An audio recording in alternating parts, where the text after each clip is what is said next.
Welcome to Starbound Valor HFY, where humanity stands tall against the stars, unbreakable and fierce. Here, we tell stories of courage, hidden strength, and the moment the galaxy learns to fear what it once ignored.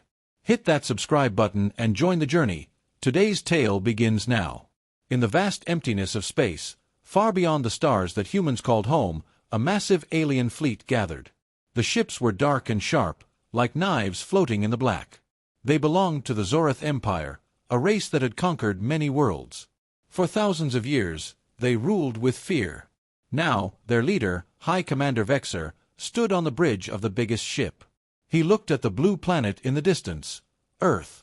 After 6,000 years of silence, he spoke in a cold voice that echoed through every ship and every screen in the galaxy. We declare war on the humans. Earth will fall in days. Their time of peace ends now. The words spread like fire across the stars. Alien races who watched from their own worlds felt a chill. Everyone knew the Zorith were strong. They had big fleets, powerful weapons, and no mercy. But humans had been quiet for 6,000 years. No wars, no conquests. Many thought humans had become soft, weak, peaceful creatures who forgot how to fight. Some aliens even laughed. They will run. They will beg. But on Earth, something different happened. In big cities like New York, Tokyo, and Lahore, people stopped what they were doing. They looked up at the sky where giant screens showed the Zorith message. No one screamed. No one cried. Instead, slow smiles spread across their faces.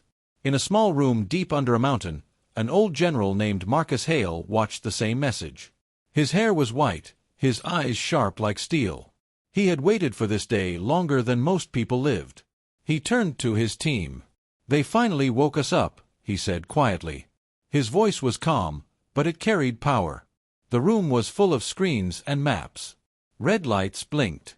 Old machines that had slept for centuries began to hum. Deep in the oceans, something huge moved. Metal doors opened under the water. In space, hidden stations around the moon lit up. Lights that no one had seen in 6,000 years. The humans had not forgotten. They had chosen to wait. They had built secrets. Weapons that could shake stars. Ships that could hide in plain sight. A promise made long ago. Never fight unless the enemy comes to your door. Now the enemy was here. On the Zorith flagship, scouts reported back. Human defenses look small. Tiny ships. Weak shields. They have nothing. Vexer laughed. Good. We will crush them fast. But one scout hesitated. "Sir, they're people. They are smiling." Vexer stopped. "Smiling?" "Yes, sir. Every screen shows humans smiling." The commander felt a small cold touch in his chest. He pushed it away. "Fear makes some creatures smile before they die," he said. But deep down, doubt started. On Earth, a young engineer in a hidden base pressed a button. A voice came from speakers everywhere. "Project Silent Guardian is active. All systems waking." Factories under the ground roared to life. Warships that looked like old rocks in space began to change shape. Weapons long silent started to charge. In one city square, a father held his child's hand. The child asked, "Daddy, are we in danger?" The father looked up at the sky. "No, son. They are." Across the planet, billions of humans felt the same thing. Not fear. Not anger. Readiness. 6,000 years of peace had not made them weak. It had made them patient. Stronger. Deadlier. The galaxy watched.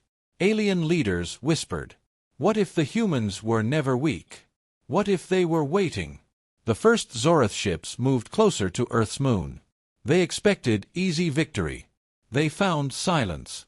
Too much silence. Then, one small human drone appeared. It did not attack. It just watched. The drone sent a single message back to Earth. "They are here." General Hale nodded.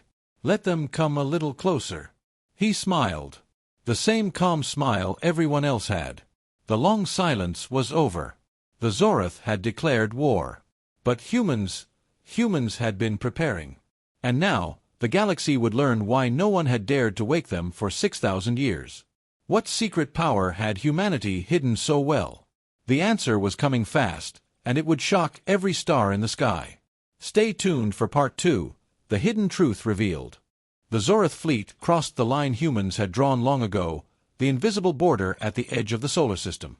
High Commander Vexer stood tall on his bridge, arms folded, certain of quick victory. His ships were thousands, each one bigger than any human city. Their weapons could crack moons. They moved forward like a dark storm. On every alien screen across the galaxy, the same words appeared: Earth has no chance. Surrender or burn. But inside a hidden command center deep under the Himalayas, General Marcus Hale watched the same feed and only smiled wider. He pressed one red button. Across Earth, the real show began. Under the Pacific Ocean, metal plates the size of countries shifted for the first time in 6,000 years. Giant doors opened. From the black water rose ships that should not exist, sleek, black, silent, bigger than anything the Zorith had ever built. They did not look new. They looked ancient and angry, like gods waking from sleep. In the deserts of Australia, sand fell away from hidden factories. Machines that had waited centuries turned on with a roar. In minutes, not years, new warships began to roll out, perfect, shining, ready. The galaxy saw it live. Alien mouths fell open. This was not possible. On the moon, old human bases that everyone thought were dead suddenly lit up. Giant railguns longer than mountains turned toward the Zorith fleet. One shot. Just one. A single metal rod moving faster than light punched straight through 3 Zorith battleships in a line. No explosion. Just clean holes. The ships broke apart like toys. Vexer shouted, "Fire everything!" Thousands of plasma beams and missiles rained toward Earth. The sky turned red. People on the ground looked up, not afraid, excited. Then the shield came alive. A blue dome covered the whole planet, thin like glass but stronger than anything in the galaxy. Every alien weapon hit it and vanished. Not bounced. Vanished.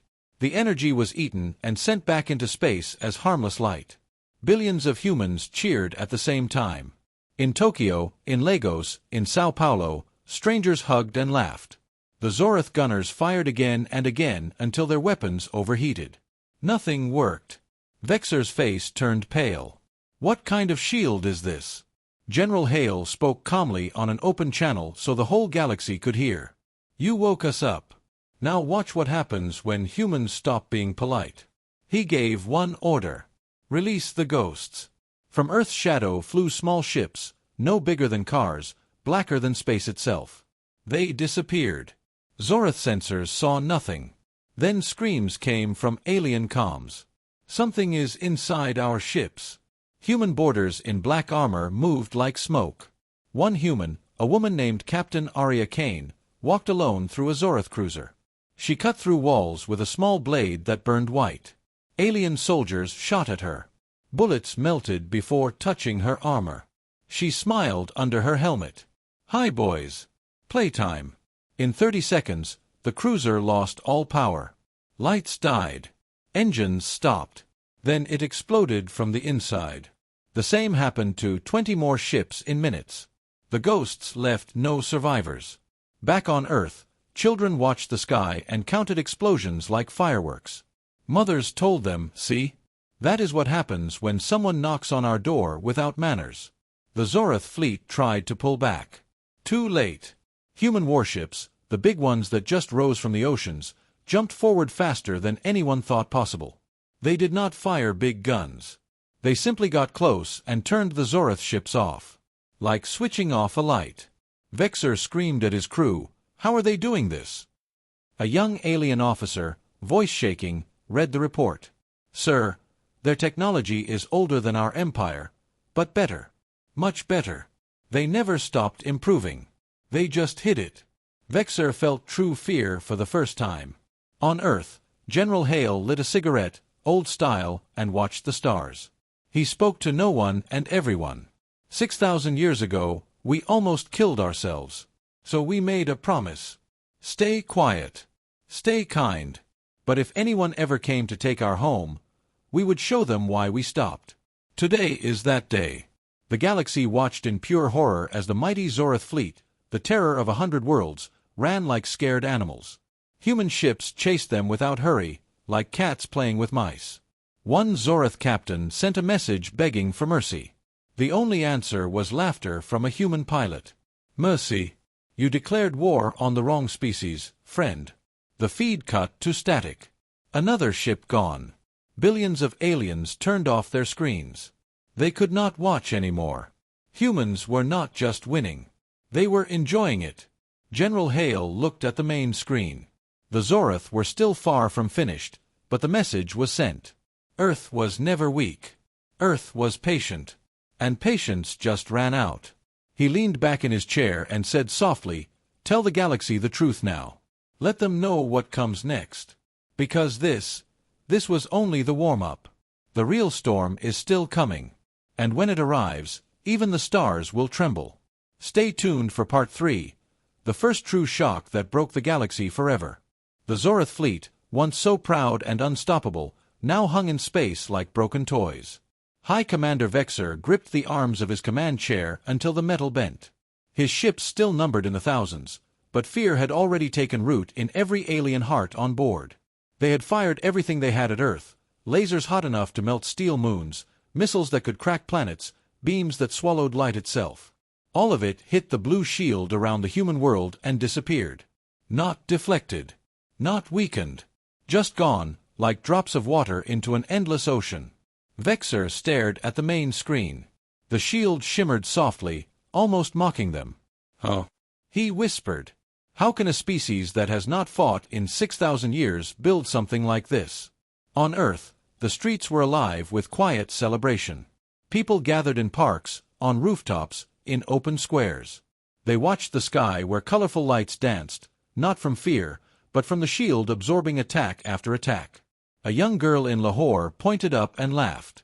"Look, Mama. It's like fireworks for us." Her mother smiled and hugged her tight. "Yes, Beta. And the bad ones are paying for it."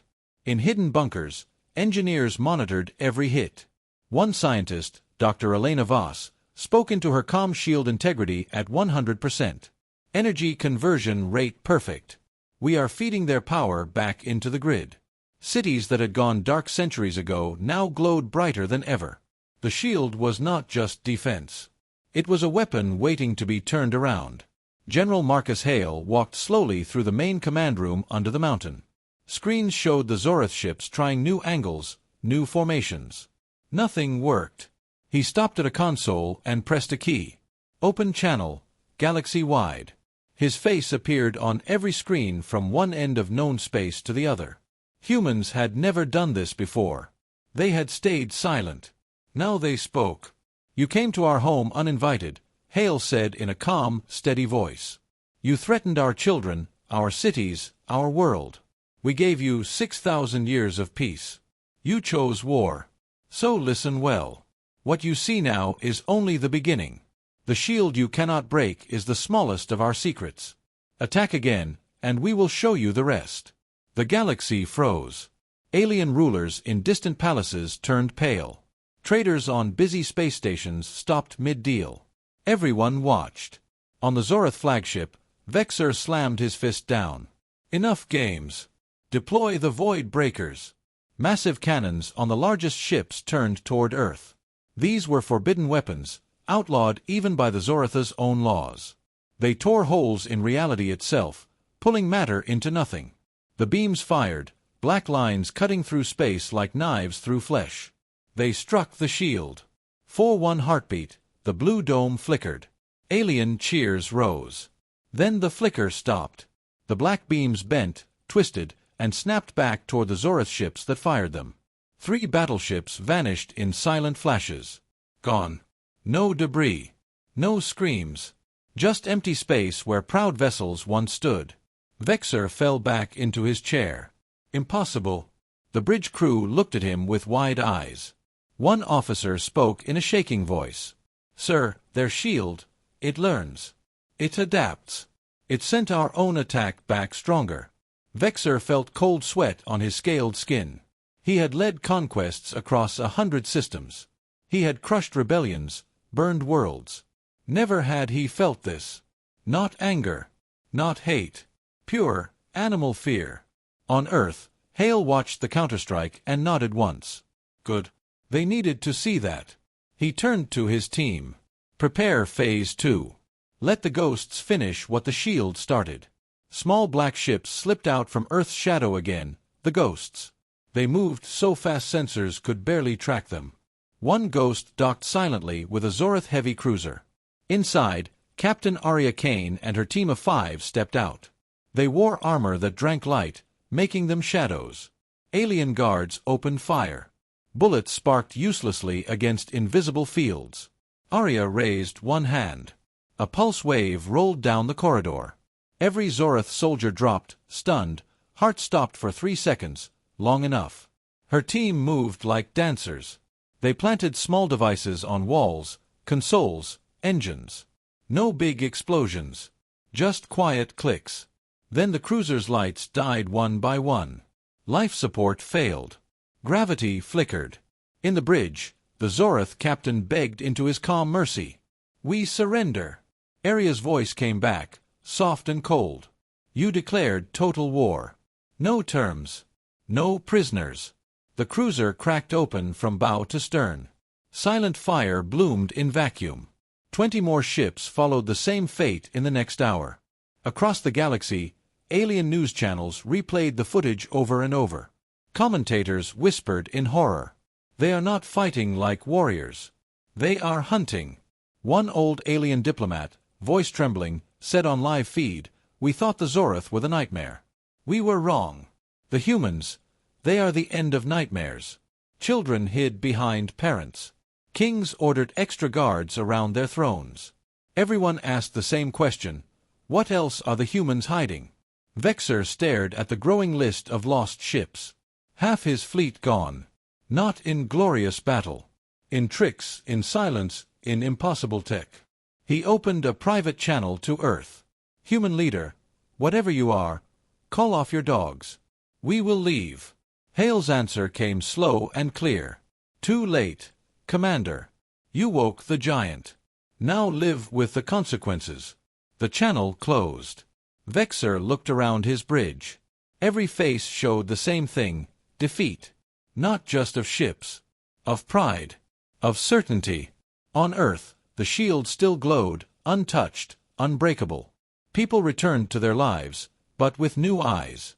They knew now. Peace was a choice. Strength was forever. General Hale stepped outside for the first time in days. He looked up at the stars. The first true shock had landed. The galaxy would never see humans the same way again.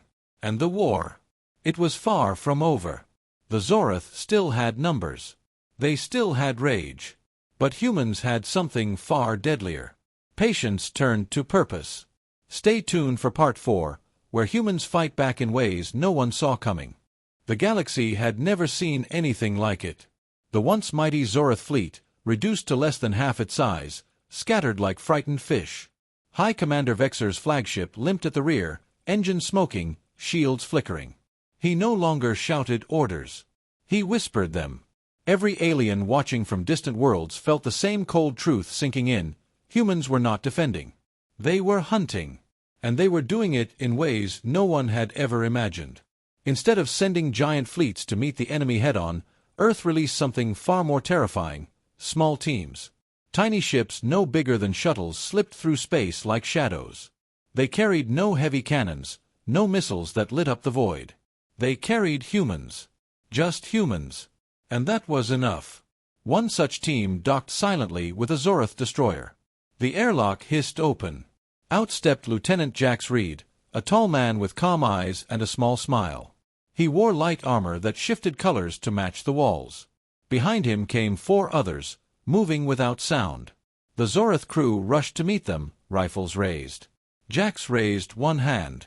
A soft pulse hummed through the air. Every alien weapon sparked and died. The soldiers froze, confused. Jax spoke in perfect Zorath language, calm as if ordering coffee. "You should have stayed home." He walked forward. An alien officer fired a backup pistol. The bullet stopped an inch from Jax's chest and fell to the floor like a dead insect. Jax tilted his head. Cute. Then he moved. Faster than eyes could follow. One punch cracked armor. One kick sent a soldier flying into a wall. His team spread out. They did not kill for sport. They killed efficiently. In under 90 seconds, the bridge was theirs. Jax sat in the commander's chair, legs crossed. He looked at the main screen and laughed, a real, happy laugh. "This is fun," he said to the camera feed that every alien could see. The Zorath watching felt their stomachs turn. Humans were enjoying war. Back on Earth, people watched the live feeds in living rooms, cafes, parks. A father in Karachi explained to his son, "See? They don't fight angry. They fight smart." The boy nodded, eyes wide. In hidden bases, more teams launched. Each one targeted a different ship. Some hacked systems from outside, turning enemy guns against their own hulls. Others boarded and planted microcharges that ate through engines like acid. No big booms. Just quiet deaths. One Zorath battleship simply powered down mid-turn and drifted, dark and dead. Another spun slowly as its own thrusters fired backward. The crew inside screamed until oxygen ran out. High Commander Vexer stared at report after report. Another ship lost. Another. Another. His officers begged him to retreat fully. He refused. "We still have numbers," he growled. "We will overwhelm them." He ordered a mass charge, every remaining ship straight at Earth. A wall of metal and fire. Surely this would break the shield. Surely this would force the humans to meet them in open battle. The humans did not meet them with fleets. They met them with tricks. From hidden stations behind asteroids, small drones swarmed out. Each drone carried a virus older than the Zorath Empire. The virus jumped from ship to ship through comms links. Lights flickered. Navigation failed. Weapons locked.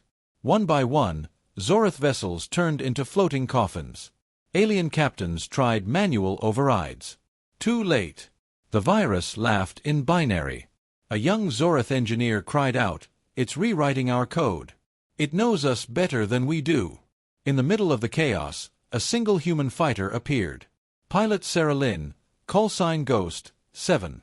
She flew an old-looking craft, patched and scarred, but fast. She danced between enemy ships like a needle through cloth. One shot disabled engines. Another cut shields. 10 Zorath fighters tried to swarm her. She spun, rolled, vanished behind a wreck, then reappeared behind them. Explosions bloomed like flowers. 10 down. 0 losses. Sarah laughed over open comms. "Come on, guys. Try harder." The galaxy heard her joy. It terrified them more than any battle cry. General Marcus Hale watched from the mountain bunker. He sipped black tea and nodded. "They expect giants. We give them ghosts." He turned to his team. "Increase the tempo. Let them feel what 6,000 years of preparation really means." More ghosts launched. More viruses spread. More laughter echoed across channels. Vexer's bridge was silent now. Red lights blinked everywhere. His second-in-command knelt beside him. "Sir, we are losing ships faster than we can count. They do not fight like us. They play." Vexer looked at the screen. A human team boarded another cruiser. On camera, the human leader waved at the feed. "Hello, Galaxy. Having fun yet?" Then the cruiser went dark. Vexer felt something break inside him. Not pride. Not hope. Something deeper. On Earth, billions felt the shift. Not anger. Not revenge. Satisfaction. The bullies had come. The bullies were learning. A woman in a small village looked at the sky and whispered, "Good. Let them remember our names." The Zorath charge faltered. Ships turned to run. Humans did not chase wildly. They herded them. Pushed them toward the edge of the system. Every escape route closed by silent traps. The galaxy watched in stunned silence. Humans were not just strong. They were clever. Ruthless when needed. Joyful in the fight. And they were only getting started. General Hale leaned forward. His voice carried across every frequency. "You wanted war, Zorath. You got it. But remember this, we did not choose this path. You did. Now see where it leads. The screen faded to the image of a single human fighter looping victory rolls through drifting wreckage. Sarah Lynn's voice came one last time, soft and cheerful. See you in the next one, boys. The first real fear spread like poison through alien minds. If humans fought like this when they were holding back, what would happen when they stopped playing? The answer was coming, and it would shake every star. Stay tuned for Part 5. The galaxy watches in pure horror as the sleeping giant fully wakes. The galaxy had gone quiet. Not the quiet of peace. The quiet before a storm that no one could stop. Alien news feeds, once full of Zorath boasts, now showed only wreckage drifting in the black. Ships that had terrorized 100 worlds floated broken, lights dead, crews gone. Billions of eyes across countless planets watched the same thing over and over, humans winning. Not with rage. Not with huge armies. With calm, clever, terrifying joy. And the fear spread faster than any fleet could move. In the glittering halls of the Galactic Concord, alien leaders met in emergency session. The room was round, walls of crystal that showed stars outside. Kings, queens, high priests, merchant lords, all the powerful ones, sat in tense silence. The holographic display in the center replayed the latest feed, a single human fighter looping through exploding Zorath cruisers, the pilot's laughter clear on open channels. One old diplomat from the Vexery Collective stood up, voice shaking. We thought the Zorath were the greatest danger. We were wrong. The humans, they are death wearing a smile. If they decide to turn their eyes outward, none of us survive. A merchant prince from the Outer Rim slammed his fist on the table. They are not conquering. They are defending. Why fear them? Another leader, a tall insectoid from the hive worlds, clicked mandibles in anger. Because they can. Because they hid this power for 6,000 years. Because one word from Earth could end us all. The room erupted in whispers. Some wanted to send messages of support to Zorath, join them before it was too late. Others wanted to beg Earth for peace right now. No one wanted to fight. The fear was real. Humans had become the new nightmare in the dark. On Earth, life went on almost normally. Markets stayed open. Children played in parks. But everyone knew. Every screen showed the war. In a small tea shop in Lahore, old men watched the feeds while sipping chai. One said, "They came to take our home. Now they run." Another nodded. "Good. Let the galaxy learn respect." In hidden command centers, teams tracked every Zorath move. General Marcus Hale stood at the main map. Red dots, enemy ships, fewer every hour. He spoke to his officers. They still think numbers matter.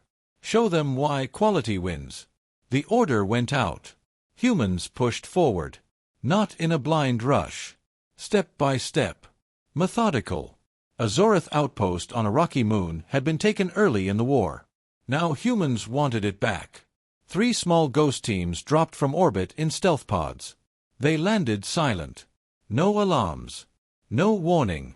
Inside the base, alien guards patrolled halls lit by red emergency lights. Then shadows moved. Captain Arya Kane led one team.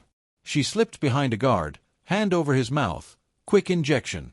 The alien slumped. Her team moved like ghosts through vents, corridors, control rooms. They planted devices. Not bombs. Disruptors. In minutes, every system failed. Lights died. Doors locked. Gravity fluctuated. Aliens panicked, shooting at nothing. Arya's voice echoed on internal speakers in calm English. You occupied human territory. Time to leave. The base went dark. When power returned hours later, every Zorath was gone, evacuated in escape pods that humans let go. The moon was theirs again. In under 30 minutes. The galaxy saw it live. No glorious battle. Just clean, efficient removal. Alien commentators whispered. They do not destroy for fun. They remove problems. Like cleaning a wound. Another feed showed a human fleet arriving at a captured mining colony. Zorath ships there tried to fight. Human warships did not fire main guns.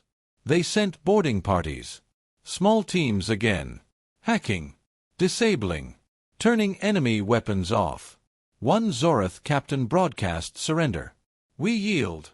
Do not kill us. The human response was short.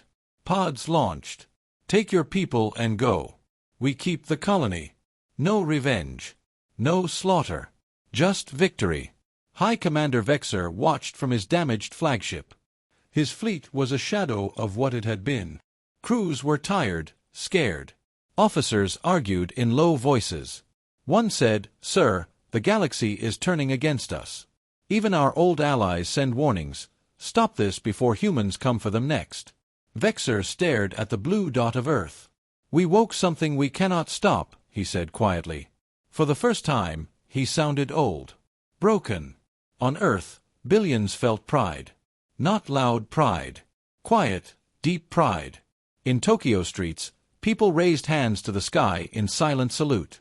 In villages across Punjab, families gathered around screens and nodded. "We are strong. We are ready." Always were. General Hale walked outside at dawn. The shield still glowed softly overhead. He looked at the stars and spoke to the air. "You see now, Galaxy? We did not want this. But we will finish it." He turned back inside. Phase 3 begins. Push them harder. Let them feel the weight of their mistake. Alien messages flooded human channels. Some begged for talks. Some offered alliances against Zorath. Most just watched in horror. One ancient race, the Elders of Light, sent a single line: "We have seen empires rise and fall. Yours may be the last we witness." Humans did not answer. They did not need to.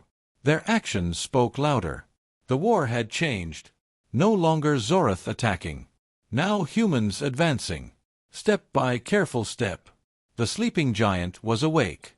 And the galaxy trembled at what came next. Vexer knew it. His empire knew it. Every star system knew it.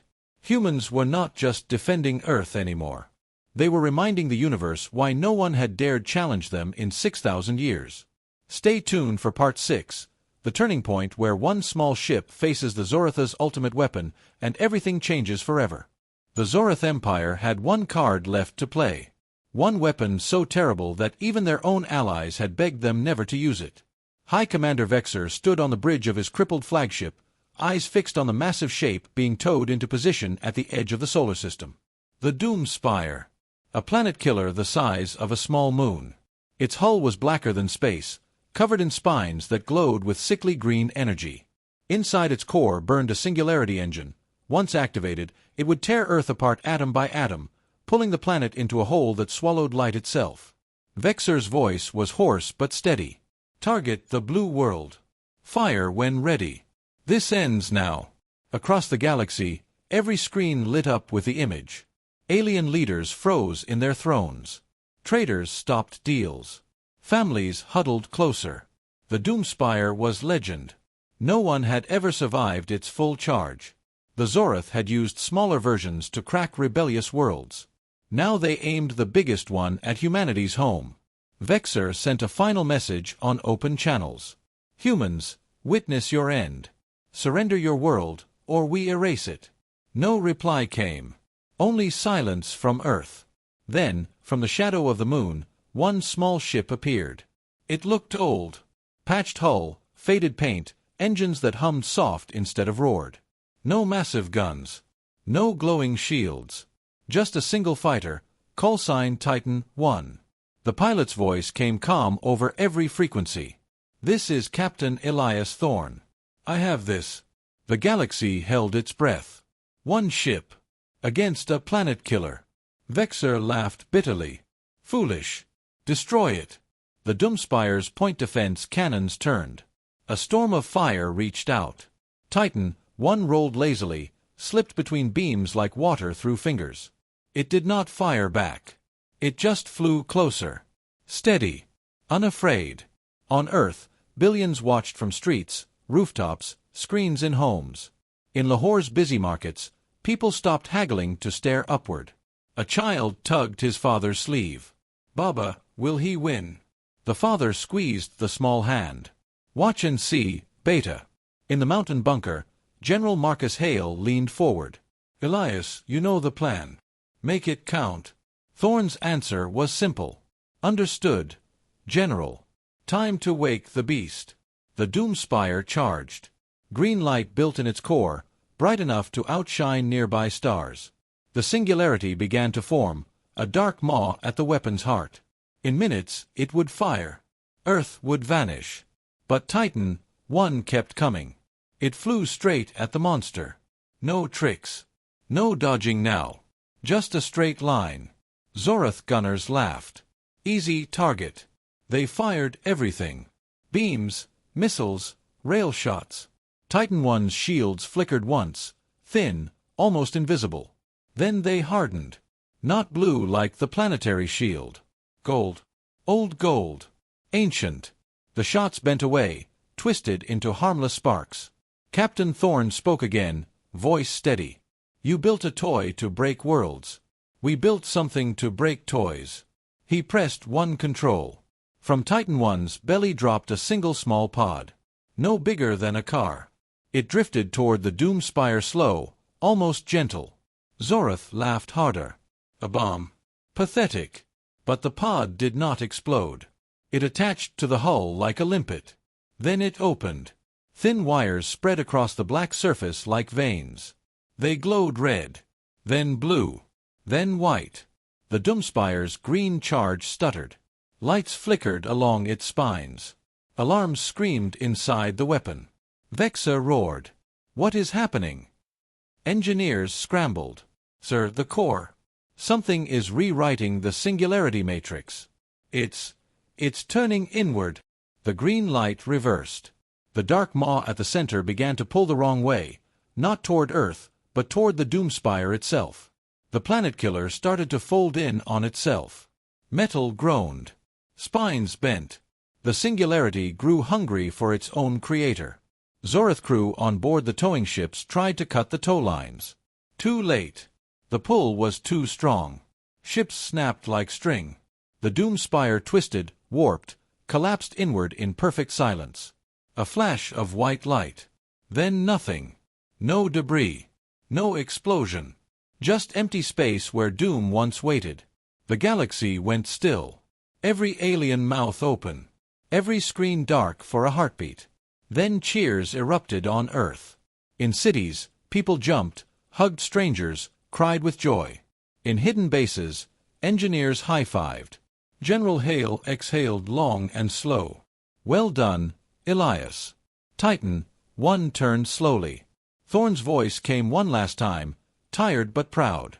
That's one less bully in the neighborhood. He looped once around the empty spot, a victory roll through vacuum, then headed home. Vexer stared at the blank sensor screen. His empire's greatest weapon gone. Erased by one small ship. One human. He sank into his chair. We cannot win this. His officers looked at him, faces pale. No one argued. The fear was complete. On distant worlds, alien kings whispered the same words. If one human ship can do that, what can their whole fleet do? Earth did not celebrate loudly.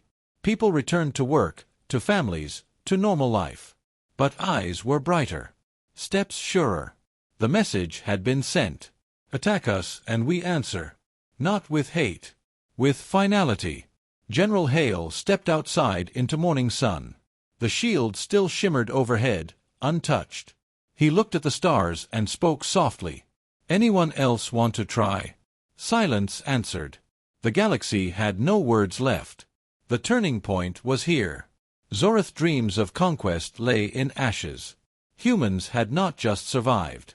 They had reminded every living soul why 6,000 years of peace had been their choice, not their weakness. Now the war would end soon.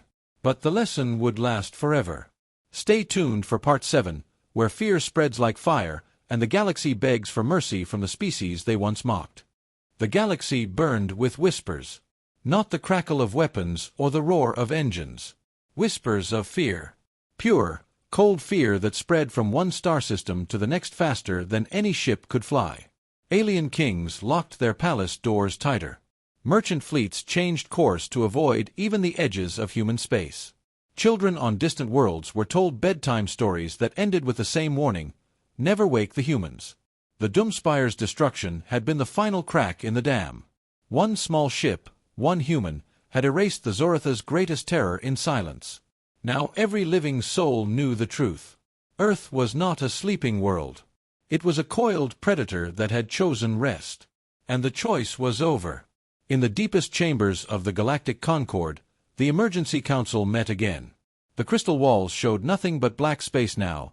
No feeds, no boasts. Only the leaders' faces, pale and drawn. The Vexery Elder spoke first, voice thin. "We sent warnings to Zorath. They laughed. Now we send pleas to Earth. We must beg before they look our way." A Hive Queen clicked in agreement. "Our scouts report human ships moving outward. Not attacking. Just watching. Mapping. Learning. If they decide we are threats." The sentence hung unfinished. No one needed to finish it. High Commander Vexer's flagship drifted at the far edge of the solar system, engines cold, weapons silent. He had stopped giving orders days ago. His crew sat in dim light, staring at empty screens. One young officer approached slowly. "Sir, we have lost 70% of the fleet." The rest begged to surrender. Vexer did not look up. "Then let them beg." His voice was empty. "We declared war on gods who pretended to be mortals. Now we pay." He opened a private channel to Earth. "No threats this time. Just words. Human leader, we yield. Call off your hunters.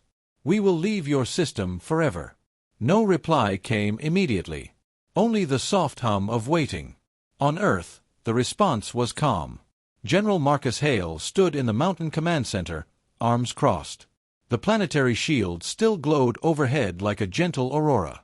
He nodded to his communications officer. "Send the message. Open channel." The general's face appeared across every frequency the Zorath could receive, and every alien world still watching in secret. "You came to take what is ours.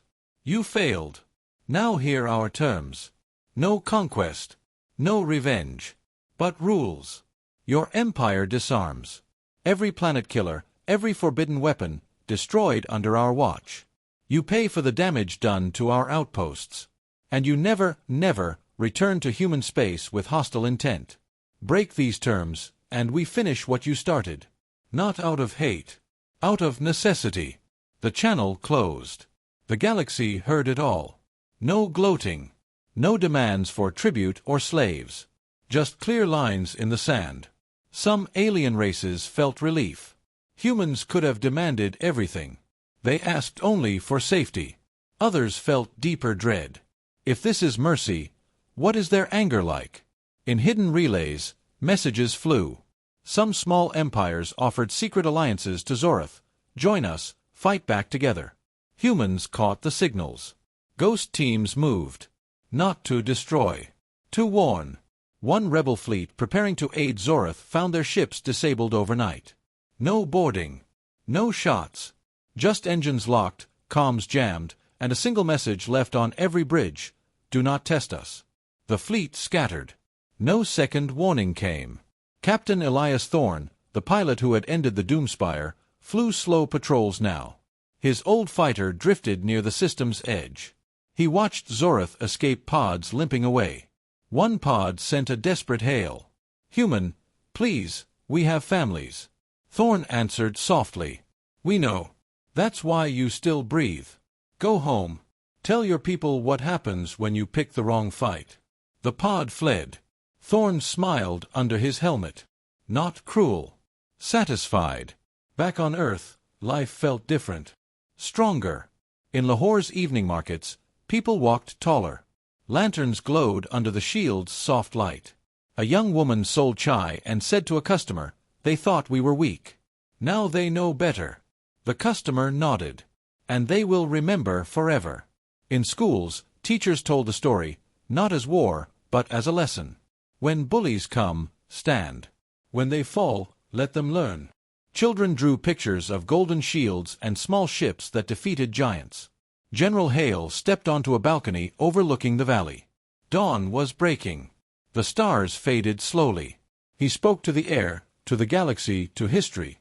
"We wanted peace. You forced our hand. Now the universe has a new rule: Earth is not to be touched. Ever. He turned inside. The war was winding down. Zorath ships retreated in ragged lines. Surrender broadcasts played on loop. But humans stayed vigilant. Ships patrolled. Ghosts watched. The giant was awake, and it would not sleep easily again. Fear had spread like fire through dry grass. Alien worlds changed overnight. Weapons programs halted. War academies closed. Diplomats trained in new languages: English, Mandarin, Urdu, all the tongues of Earth. Ambassadors prepared messages of respect, not demands. The Zorath Empire cracked. Planets declared independence. Fleets mutinied. Vexer himself signed the surrender in silence, alone on his bridge. His last words to his people: "We challenged the wrong species. And we lost everything because of it." The galaxy learned. Not through speeches. Through actions. Humans fought smart, fought hard, fought happy when needed, but chose peace when possible. That made them scarier than any conqueror.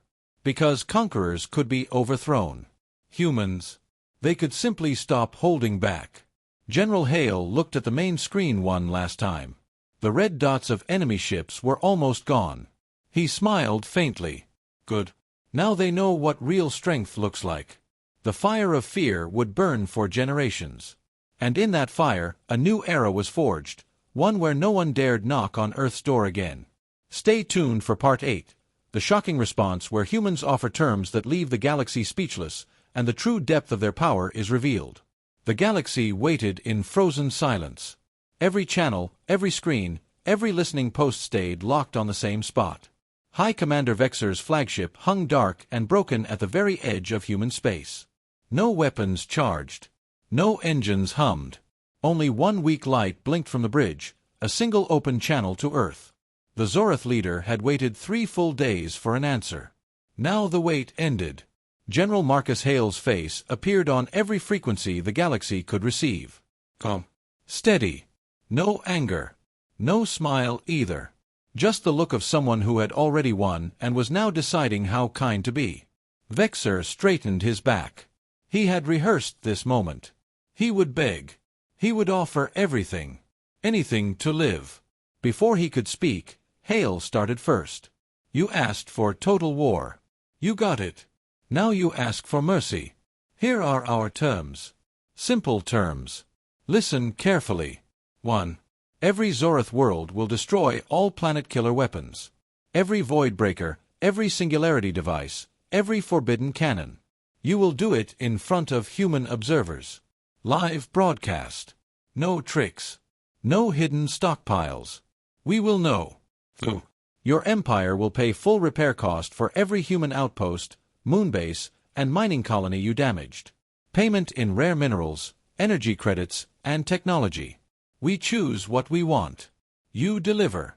On time. 3. You will sign a permanent non-aggression treaty. Your ships will never enter human space again with weapons powered. Not one railgun. Not one laser battery. Not one fighter with live ammunition. Civilian trade only. And only with permission. Vexer opened his mouth. Hale raised one finger. I'm not finished. 4. Every Zorath soldier and officer who took part in this invasion will stand trial. Not on Earth. On neutral ground. Your own people can judge them. But we will watch. And if we see lies or cover-ups, we will come collect them ourselves. The last one, Hale said, and his voice became softer, almost gentle. You will make a public apology. Not to us. To your own people. You will tell every world in your empire why you lost. You will tell them the truth. You attacked a species that chose peace for 6,000 years. You woke something you could never defeat. You will tell them never to repeat your mistake. Ever. Vexer stared at the screen. His officers behind him looked like statues. The whole galaxy listened. No one breathed. Then something happened no one expected. Hale leaned forward just a little. And then, he smiled. Not a cruel smile. Not a proud smile. A real, tired, almost amused smile. You know what the funny part is, Commander?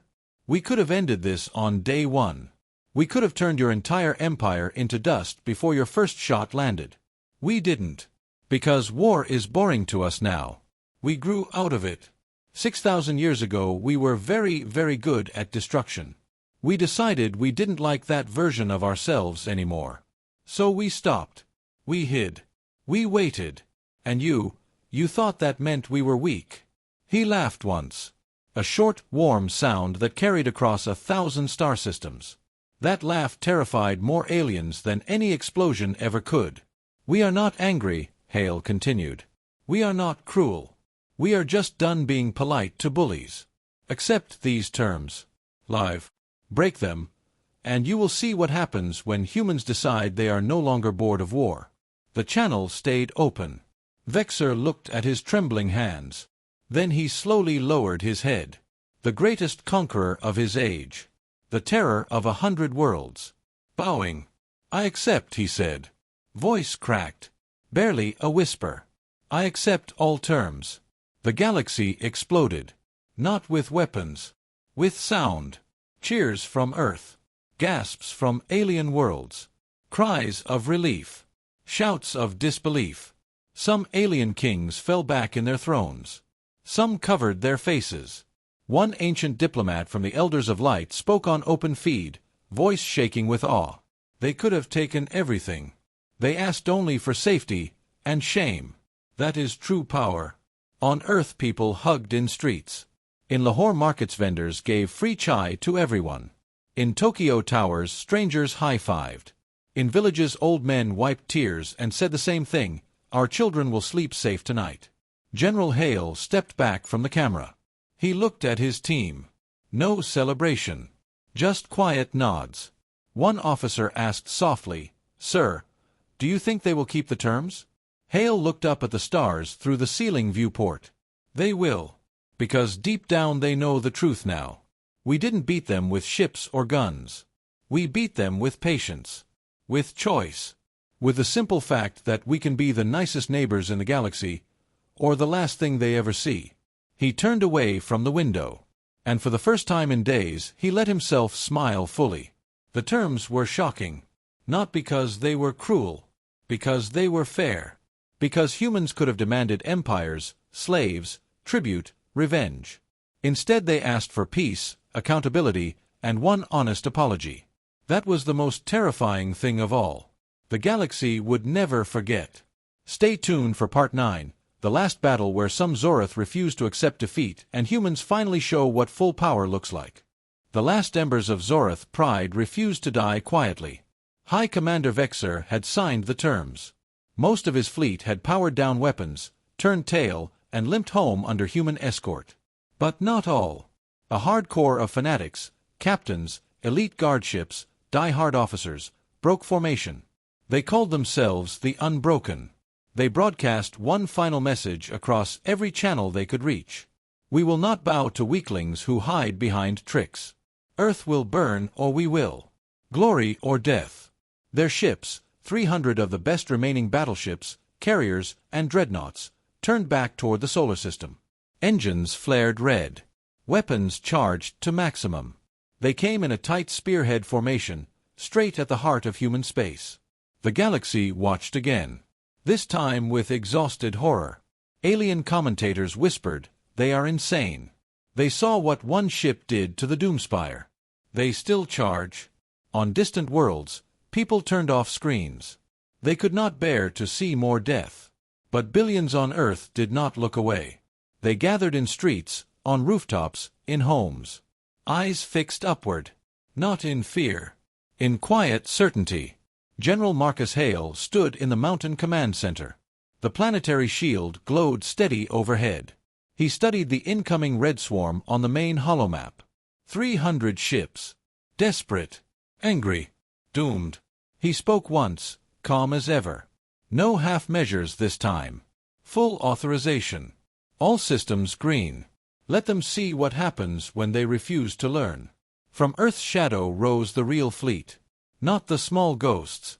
Not the old fighters. The silent armada. Warships that had slept under oceans, in asteroid hollows, behind gas giants for 6,000 years.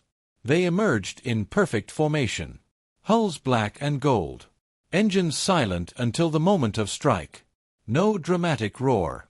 Just sudden presence. Like mountains appearing where empty space had been. The lead ship, the Elysium, was bigger than any Zoreth dreadnought. Its main cannon, a lance of pure white light, hummed softly. Waiting. The Unbroken charged. They fired first. A wall of plasma, rail slugs, torpedoes. Enough firepower to crack a star. It hit the outer human line. Shields flared gold. Absorbed. Redirected. Some beams bent back toward the attackers. Others simply vanished into the ether. The Elysium answered. One shot. A thin beam of white that passed through 3 Zoreth carriers like they were paper. No explosion. Just clean slices. The carriers split, spun, and drifted apart in silence. The galaxy gasped. That was no ordinary weapon. That was something older. Something final. Captain Arya Kane led the boarding teams again. This time not in stealth. In open fury. Her Ghost Squadron, 50 small black ships, darted between the enemy formation. They boarded dreadnoughts mid-battle. Inside corridors, human soldiers in gold-trimmed armor moved like storm winds. Alien defenders fired everything. Plasma burned air. Bullets sparked off invisible fields. Arya cut through a bulkhead with her white blade. She stepped onto a bridge full of screaming Zoreth officers. She did not shout. She spoke quietly. You chose this. Now end it. Her team planted charges. Not small ones. The kind that ate ship cores from the inside. The dreadnought shuddered. Lights died section by section. The ship cracked open like an egg. Fire bloomed in vacuum for one heartbeat, then nothing. Lieutenant Jax Reed flew his fighter in wide arcs. He danced through missile barrages. Every shot he fired disabled engines, not hulls. He wanted survivors. He wanted witnesses. One Zoreth pilot tried to ram him. Jax rolled, came up behind, and sent a precise pulse into the cockpit. The enemy ship spun away, powerless but intact. Jax's voice crackled over open comms. Go home. Tell them the Unbroken failed. Tell them mercy has limits. The battle lasted less than 2 hours. Not because humans were slow. Because they were precise. Zoreth ships fell one after another. Some surrendered mid-charge, escape pods launching in panic. Others fought to the last. Those ones burned. The sky above Earth turned into a graveyard of drifting metal. No debris reached the shield. Human drones swept it all away, clean and quiet. High Commander Vexer watched from his distant flagship. He had not joined the charge. He had stayed back to see. Now he saw. His last loyalists gone. His empire finished. He opened a channel one final time. To Earth. To the galaxy. His voice broke. It is over. The Unbroken are no more. We were wrong. All of us. Forgive us, or forget us. But do not forget what you are capable of. The channel cut. Vexer sat in darkness. A broken man on a broken ship. On Earth the shield dimmed for the first time in weeks. Not because it failed. Because it was no longer needed. People in Lahore streets cheered softly. Not wild. Not angry. Just relieved. Families hugged. Children pointed at the fading sparks in the sky. In hidden bases, engineers powered down systems that had waited millennia. General Hale stepped outside into cool night air. Stars shone clear. He looked up and spoke to no one. It's done. The lesson is taught. The galaxy learned the final truth that night. Humans did not need to conquer. They did not need revenge. They needed only to be left alone. When pushed far enough, they answered with everything. And everything was enough to end empires in hours. Surviving Zoreth ships fled home. No pursuit. No final shots. Just silence. The war was over. The last battle had been short. Brutal. Complete. And in its wake, the universe changed forever. No one would ever question human strength again. No one would ever test it again. Stay tuned for Part 10, The New Era Begins, where humanity returns to peace, But the galaxy carries the memory of the sleeping giant that woke, and the stars will never forget. The war was over. Not with a bang that shook stars. Not with parades or fireworks across the sky. Just quiet. The last Zorath escape pods had vanished into the black months ago. Their empire cracked open like dry earth, planets declaring freedom, fleets disbanding, old warlords hiding in shame. The galaxy breathed again. But the memory stayed sharp. Every alien who had watched the feeds carried it like a scar. Humans had not conquered. They had reminded. And the reminder was enough. On Earth the shield powered down for the first time in what felt like forever. The blue dome faded slowly, like dawn swallowing night. People stepped outside without looking up in caution. Children ran in parks under open sky. In Lahore's narrow streets vendors called out louder, chai steaming in clay cups. Strangers smiled at each other, not the tight smiles of survival, but real ones. A young boy kicked a ball against a wall and shouted to his friends, "The bad ones are gone." His mother watched from the balcony and whispered, "Yes, Beta. And they won't come back." General Marcus Hale retired the same week. No ceremony. No speeches. He walked out of the mountain bunker one morning with a small bag and a plain coat. At the gate a young officer saluted. "Sir, thank you." Hale nodded once. "Don't thank me. Thank the ones who chose peace for 6,000 years. They made this victory possible." He stepped into a waiting car and drove away toward the hills. No one followed. He had earned silence. In hidden shipyards under the oceans the silent armada returned to sleep. Massive hulls settled back into cradles of stone and water. Engineers walked the corridors one last time, touching panels that had hummed with power. They did not lock the doors. They left them open just enough. A reminder. If needed again, the giant would wake. But not today. Today belonged to quiet things, gardens, schools, laughter. The galaxy changed in small, deep ways. Alien ambassadors arrived at Earth's new orbital station, not as conquerors, not as beggars, but as equals who knew their place. They spoke carefully. They bowed slightly more than protocol required. One ambassador from the Elders of Light met a human diplomat in a simple meeting room with windows facing the blue planet. The elder asked softly, "Are you gods?" The human, a woman named Dr. Elena Voss, laughed gently. "No. Just people who learned the hard way that strength without kindness is empty. And kindness without strength is dangerous. We chose both. That's all." Trade began slowly. Zorath rare minerals arrived in unmarked freighters. Human observers watched every unload. No tricks. No sabotage. Payment was made. Colonies rebuilt. Outposts that had burned now stood stronger. Alien children on distant worlds learned new history lessons. Not propaganda. Truth. The day the Zorath declared war. The day one small ship ended their greatest weapon. The day 300 fanatics charged and vanished in hours. Teachers ended every class with the same line. Never mistake patience for weakness. Never wake what chooses to sleep. Captain Elias Thorne flew no more patrols. He parked Titan, one in a quiet hangar on the moon. Sometimes he sat in the cockpit, helmet off, staring at Earth below. A reporter once asked him why he risked everything on that single run against the Doomspire. Thorne shrugged. "Someone had to. And I was good at it." He smiled the same calm smile that had terrified a galaxy. "Now I'm good at being home." Captain Arya Kane and Lieutenant Jax Reed opened a small training academy in the Australian outback. Not for soldiers. For anyone who wanted to learn. Self-defense. Strategy. Calm under pressure. Students came from Earth and, surprisingly, from alien worlds. A young Vexery noble attended the first class. He stood stiff at first. Then he listened. By the end he bowed low. "Thank you for teaching us how not to be afraid of you." Arya placed a hand on his shoulder. "We're not here to scare. We're here so no one has to be scared again." Years passed. The apology Vexer made played in history archives. He spoke from a small room on his homeworld, voice old and cracked. "We attacked because we thought strength meant taking. We learned strength means choosing not to take. We lost an empire. but we gained wisdom.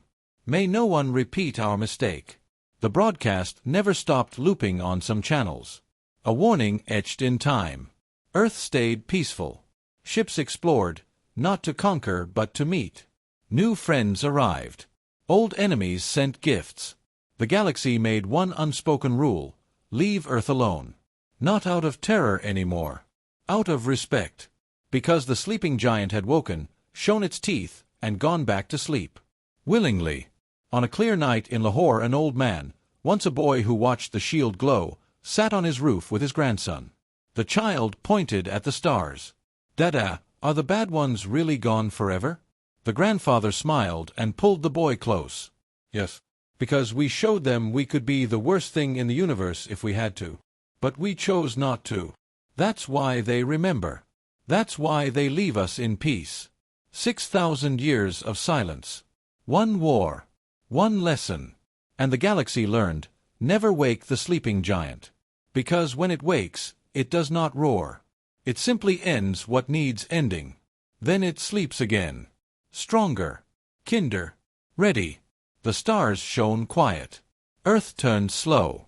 And somewhere in the dark, a small ship waited, just in case. But for now, peace. Thank you for watching the full story on Starbound Valor HFY. If this tale of humanity's hidden strength moved you, hit that like button, subscribe, and turn on notifications. More stories of courage, unbreakable will, and the moment the galaxy remembers why humans are feared and respected are coming. Stay starbound. Stay valiant. See you in the next one.